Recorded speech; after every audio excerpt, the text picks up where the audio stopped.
working for you in the spirit of Arkansas. This is Channel 7 News at 6. Leading off tonight, dozens without homes, hundreds left still without power after a confirmed EF2 tornado ripped through Nashville, Arkansas last night. It's the first time in 3 decades that the city has taken a direct hit from a tornado, and unfortunately this storm killed 2 people. Channel 7's Matt Mershon is live in Howard County with the latest tonight. Matt. Well, good evening, folks. This is where the tornado had apparently touched down here, the worst hit area here in Howard County. Clearly, these mobile homes behind me, no match for 100-plus mile-an-hour winds. And in town, still considerable damage as well. Now these people don't have anywhere to go. What are they going to do? Reality sunk in as the sun began to rise over Nashville Monday morning. The sun also brought friends and family of victims out to help clean up. I didn't want to come down, but I had to. Linda Pertell was helping to pick up the pieces of Michael and Melissa Mooneyhan's home, the 2 fatalities of the storm. Their 1-year-old baby, Emily, miraculously survived. I'm just trying to find anything that's salvageable that the family can keep. In town, the destruction is less severe, but still very noticeable. The Church of Christ of Nashville sustaining major damage. Well, me and my little brother headed back to the house, taking the walk trails through the hospital to see if we had a house left. Their house did sustain tree falls, but he says it could have been a whole lot worse. Got pretty lucky, basically. Very lucky indeed, and that girl was very lucky, Emily, simply because her parents were the ones who sheltered her. She survived. They, unfortunately, did not. There were also 8 other wounded here. 6 were released from the hospital. 2 were transferred to other hospitals with more serious injuries. We'll have more throughout the night here from Nashville. For now, we'll send it back to you in a little. All right, Matt Mershon for us tonight. Thank you. And just a few hours ago, Governor Hutchinson made his way down to Nashville to assess the tornado damage that happened in a matter of moments last night. Channel 7's Jordan Bonnke was there when he arrived. He joins us now live from Nashville with the latest. Jordan. Good evening, Beth. Governor Hutchinson did not mind getting his shoes dirty as he climbed through this wreckage here to speak with this family who lost everything in just a matter of moments last night. And not shortly after that, he came and he spoke with us just a little bit, and he announced a disaster declaration for 10 counties in Arkansas, just to name a few: Howard, Garland, Searcy, and Izard. He also said, "I know Congress will be helpful if this reaches the federal level." Now, one woman who he was digging through the wreckage, he actually spoke with her. She had said that lightning had struck the tornado sirens and leaving them very little time. They had no idea that the tornado was coming for them to get to safety. We spoke with Governor Hutchinson shortly after he spoke with her. Take a listen. More real than seeing it personally, and it certainly takes a smile off your face when you see the tragedy, and the congressman's here with me, but to be able to see it personally really helps us in the assessment of the damages and the understanding the impact of this from a property damage standpoint, but obviously the loss of life. Now, Governor Hutchinson did say the disaster declaration could grow. They're still assessing that damage. 10 counties are not exclusive. Of course, we'll bring you that information when it becomes available. We'll also see you tonight on Nightside with the very latest. We'll send it back to you guys. Jordan Bonnke, part of our team coverage from Nashville tonight. Your Metro First Forecast with Chief Meteorologist Ned Permy. Well, what a weekend of severe weather. I'm happy to say, though, we've got a few days to dry out from not only the severe weather, but a lot of the flooding that we've seen around the state as well. But things are getting much better out there right now and will remain that way for the next several days. Let's take a look at the satellite and radar. All of the rain has exited to the south and east of the state right now. You can see the last of the rain a few hours ago moved out of Ashley and Chico County. And right now, already starting to see some skies clearing out from Little Rock northbound. And we're seeing even more clear skies the farther north northwest you go. But those clear skies, well, they could lead to, and the light winds could lead to some areas of fog to develop later on tonight with the saturated ground. Temperatures are in the mid-70s. Some slightly cooler air is on the way, and some drier air will make it feel nice over the next couple of days. And these are the readings around the metro area. We've got the forecast that does remain dry, but there is still rain and maybe even some thunderstorms in the forecast. We'll talk about the timeline of when you can expect that on Futurecast coming up. All right, thanks a lot, Ned. Residents in Pulaski County, close to the Perry County line, saw major flooding. They say they haven't seen this type of flooding in years. Channel 7's Alexis Rogers spent the day with residents in the area. She joins us now with more. Alexis. Beth, take a look at the ground. We can actually see it now. Earlier today, we couldn't see it at all. We actually had to take this Jeep out to be able to go across the property to see exactly how deep it was. Now, residents here say that dealing with a lot of rain like that can be a little difficult. If you look at the corner of the house, you can see the water line right there below the siding.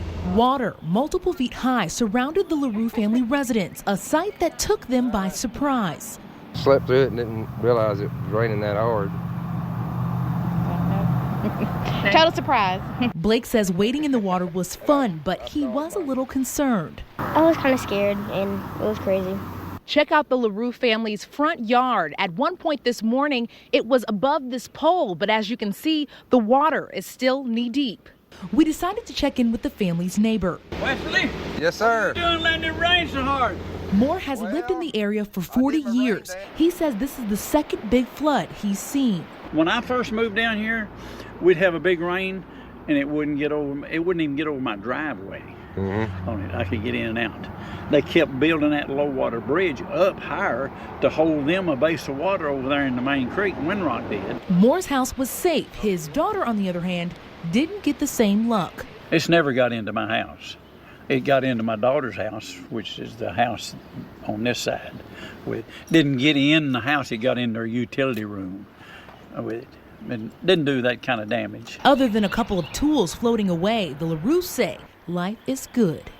Tools are replaceable. We ain't. I just finished talking to the LaRue family to get a little bit of an update. They say they are ready to get back to their normal schedules. Back to you. We hope those waters continue to recede. Alexis, thank you. Heavy overnight rains causing flooding in Hot Spring County, too. And that happened today near Malvern because officials released overflow from Rimmel Dam. That caused some flooding. No one was hurt, but the waters moved too quickly for one rancher to help her stranded cows. Channel 7's Alicia Dover live in Hot Spring County tonight with what happened. Alicia. Well, that's right, Scott. And if you take a look behind me over here, you can see the water has definitely slowed down now. But earlier today, it was a rushing river that certainly caused a headache for one rancher and her cows. Floodwaters rushing through this normally quiet pasture Monday was an emotional time for rancher Kay Kaysen. When something's living and this baby's over here wanting its mama over there, it's very emotional. You know, you want to help. You just want to help them. All she could do was watch as more than $50,000 worth of prized show cattle were suddenly trapped on a makeshift island. 15 cows on one side of the rushing waters, 15 cows on the other. Babies and mothers split apart, almost losing a couple. My daughter had just gotten here and she was telling me, Mom, don't look. Just don't look, Mom, because they were going under. And finally they came up about the tower and probably where the ground is a little higher because of the tower. And then they walked over to the ridge. So we just thank God that he was with us. Flash floodwaters started rushing through the area after Rimmel Dam began controlled releases. Flowing so quickly, many in the floodplain didn't even have time to act. Going from 40,000 cubic feet a second all the way to 70,000 cubic feet a second rushing from Rimmel Dam. It was a fairly rapid increase. And if you take a look now, that was the island where the cows were on earlier. They have been rescued and they're good now. Certainly great news for them. We are told by the Emergency Management Department that the water leaving this county heads into Arkadelphia could even be flowing there as much as 12 hours later. So possibly some more bad news to come, at least for that area. Back to you. Alicia Dover reporting tonight. Thank you. Well, we are drying out today, but our forecast has been full of rain chances all spring, and it will soon be again. When the rain is expected to be back, that's after the break. Channel 7 News at 6, brought to you by Everett Infinity, Roller Funeral Homes, and by the Arkansas Scholarship Lottery. Skycams, sponsored by Middleton Heat and Air. From the weather team with the most experience, this is Channel 7 Chief Meteorologist Ned Perby. Well, the rain has ended, moved on out, but the clouds are kind of hanging in pretty thick as we look across from Chenal Mountain over to the Pinnacle Mountain area and through the western Pulaski County area on our Middleton Skycam. Temperature currently is 75 degrees, winds from the northwest at 13, frontal boundary just pushing through, and that's going to bring some drier air in overnight. A lot of pictures coming to us of the flooding over the last 24 hours or so. From Patty Bottoms, this is from Lake Hamilton, and some of the water kind of creeping closer to her home there. Rushing water over the highway at Lamar. Joshua Lovelace sent this picture in. And Boone Park in Bryant, pretty flooded from the recent rains that we've had. All weekend long, saturated ground, and that could be a problem tonight. We've got the ground that is saturated and warm, and then we get this cooler air moving over it. Could cause some fog developing, and that could lead the way to some early morning clouds tomorrow, but then we should give way to some sunshine mixing with the clouds in the afternoon. High temperature around 76 by about 5 p.m. And we've got skies thinning right now across the northern sections of the state. That's where the frontal boundary is pushing into central Arkansas right now, pushing in cooler and drier air.